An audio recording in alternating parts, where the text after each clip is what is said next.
Buenos días, comenzamos con las presentaciones de este segundo turno de los campus científicos de verano y el primer grupo en exponer es el de genética. ¿Quién es quién? Buenos días. Vamos a presentar nuestro proyecto en la parte de genética del campus científico de Vigo. En primer lugar, decir que hemos pasado unos días en el Instituto Nacional de Oceanografía experimentando con un tipo de lenguado que es Sonlea senegalensis, aplicando distintas técnicas de laboratorio que hemos aprendido allí y introduciéndonos un poco en el ámbito del investigador.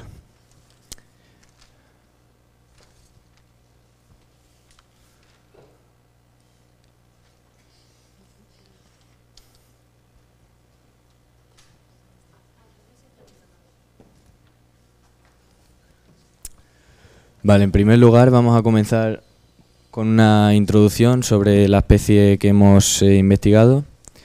Es decir, que habita en el mar Mediterráneo, en la costa atlántica, desde el Golfo de Vizcaya hasta aproximadamente la zona de Senegal. Tiene un alto valor comercial, normalmente muchos platos allí pues se realizan con este tipo de pescado. Actualmente se dedica gran parte de esta especie a la cría intensiva en acuicultura. Se caracteriza por un rápido desarrollo de los huevos y presenta problemas en la reproducción en el cultivo. La problemática tiene una gran influencia de las pautas de cortejo, ya que los machos salvajes son capaces de alguna manera cortejar a la hembra y poder reproducirse, pero en cambio los machos pertenecientes a la F1 no lo pueden hacer. En segundo lugar, las hembras presentan una producción anormal de larvas y huevos y todo esto impide la rentabilidad económica como cultivo y por ello se dedica al estudio.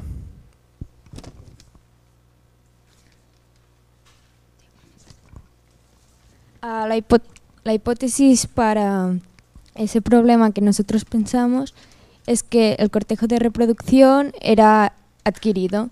Por ese motivo, los machos de cautividad tenían dificultades a la hora de reproducirse correctamente y los machos salvajes fecundaban a un mayor número de hembras. Ahora os explicaremos nuestro experimento. El primer paso que hicimos fue la obtención de la muestra del tejido. Nosotros fuimos en los tanques donde se encontraba el lenguado Salea senegalensis y allí le cortamos una parte de la aleta caudal, aunque la obtención de tejido se puede hacer de cualquier parte del individuo, se hace de la cola porque no produce ningún proceso de adaptación, no le supone ningún proceso de adaptación. Luego metimos la muestra en alcohol para mantenerla adecuadamente y finalmente en el laboratorio la partimos en dos partes, ya que extraímos el ADN de dos formas distintas, la primera con Kelex 10%, que es una resina, y el segundo con un kit comercial. La extracción de ADN, como ha dicho ella, se hace de dos maneras. Lo hemos hecho de dos maneras para poder compararlas. El primero es el Kelex 10%.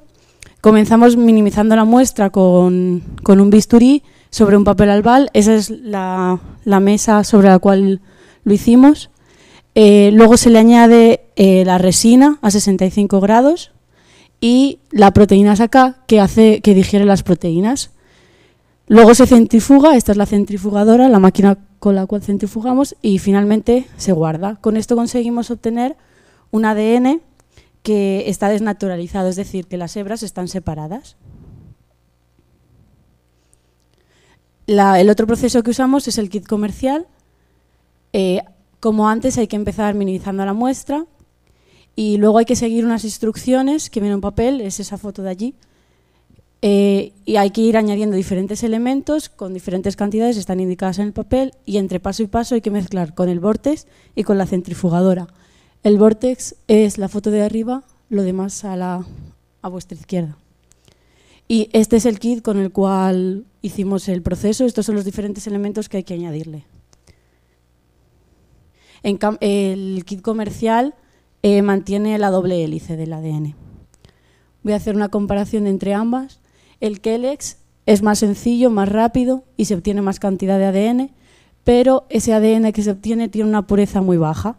En cambio, el kit comercial, aunque sea más complejo, más lento y obtienes menos cantidad de ADN porque hay que hacer muchos procesos y en cada proceso se va perdiendo una parte del ADN, el ADN que consigues es mucho más puro.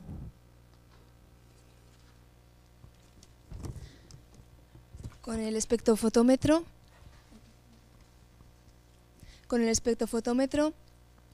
que es una máquina que nos permite conocer la concentración y pureza del ADN.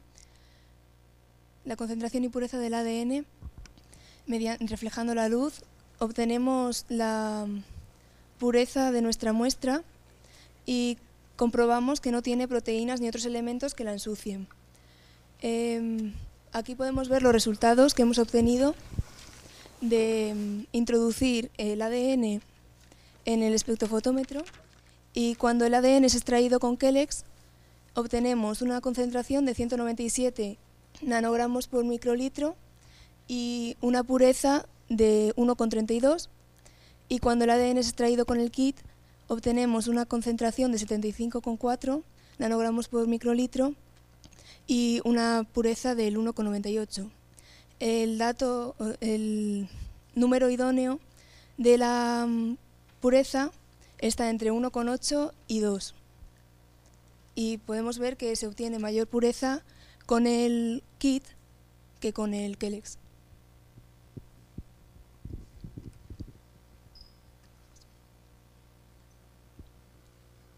Vale, ahora para verificar los resultados y además comprobar que hemos obtenido el ADN de manera correcta, vamos a ver los resultados en el gel de agarosa y además someterlo al proceso de electroforesis para verlo de manera gráfica y luego obtener los datos de él y proceder a su procedimiento.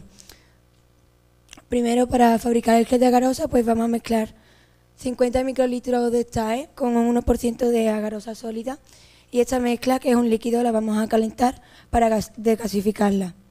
Una vez que esté caliente lo vamos a dejar reposar para que se enfríe y se condense el gel. Además, previamente habremos introducido unos moldes para que se creen los pocillos, que son estos huecos, que es donde introducimos el ADN. Una vez que tenemos todo esto hecho, el gel de agarosa lo sometemos al procedimiento de electroforesis.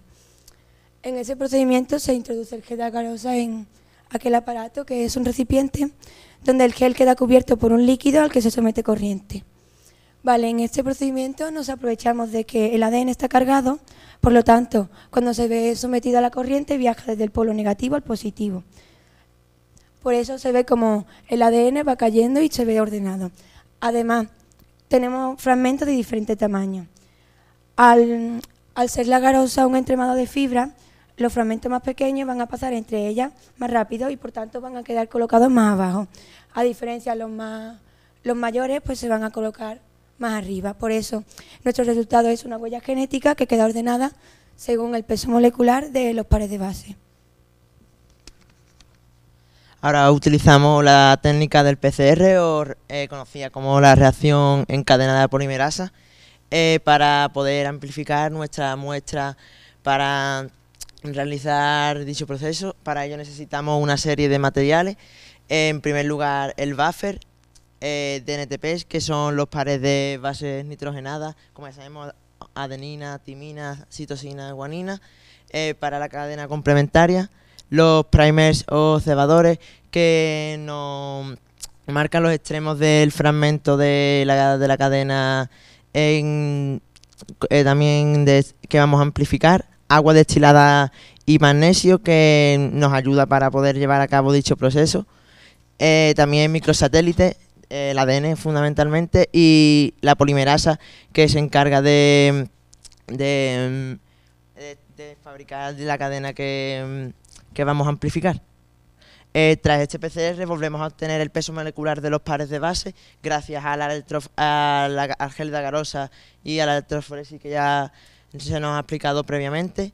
Y hacemos dos PCR, ya que cambiamos uno de los microsatélites de ellos y por tanto fabricamos 2 geles de agarosas más. Ahora vamos a visualizar un vídeo de dicho proceso para que así más o menos hagáis una idea de cómo funciona y todo eso.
Por último, nos pusimos a trabajar en los resultados.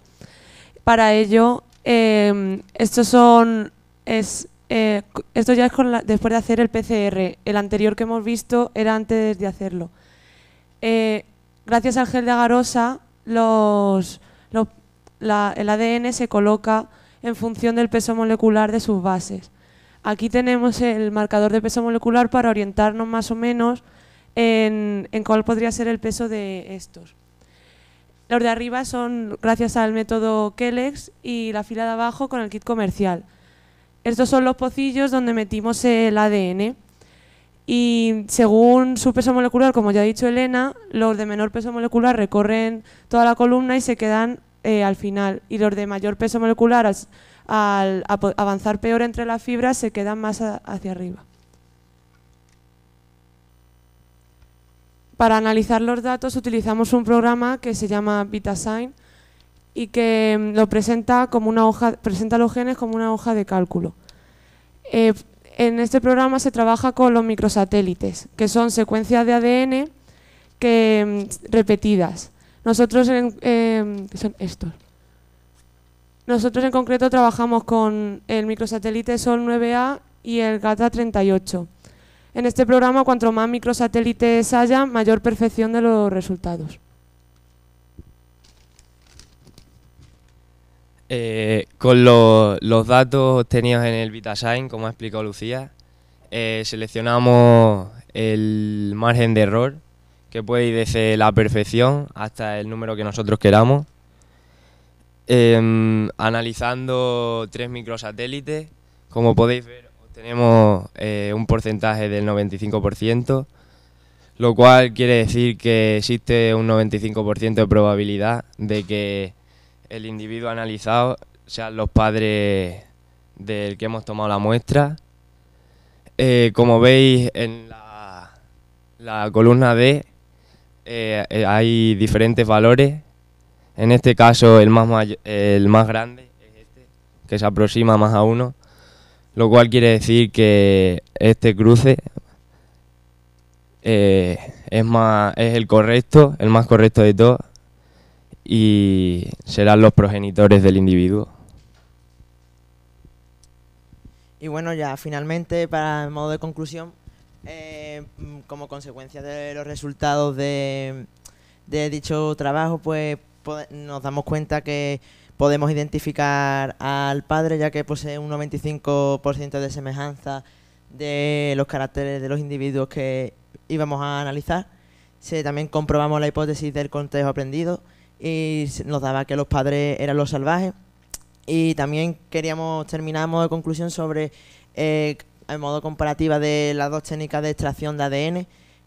Como sabemos que el 10%, un método más rápido y sencillo, pero a la vez obtenemos hebras de ADN separadas y menos impuros, a la diferencia como ocurre con el kit comercial, que obtenemos una gran pureza de ADN, menos cantidad, pero obtenemos las 2 hebras de ADN juntas. Ahora a continuación, ya para finalizar, sobre qué hemos aprendido de este proyecto. Primeramente, a utilizar herramientas de laboratorio gracias a Carolina y Emanuel, que eran nuestros 2 monitores que también nos ayudaron a enseñarnos cómo utilizar y a manipular correctamente dichas herramientas, a cooperar también y trabajar en grupos de manera eficiente. También sobre temas de acuicultura, en concreto en este caso sobre las aplicaciones en genética. También a analizar datos en programas de ordenador, como nos ha explicado antes Lucía sobre el VitaSign, y a mejorar las presentaciones gracias al taller que tuvimos este miércoles de comunicación. Y bueno, ya para finalizar, pues agradecer y dar las gracias a los monitores y a Carolina y Manuel por todo esto y esta experiencia que nos ha regalado. Muchísimas gracias.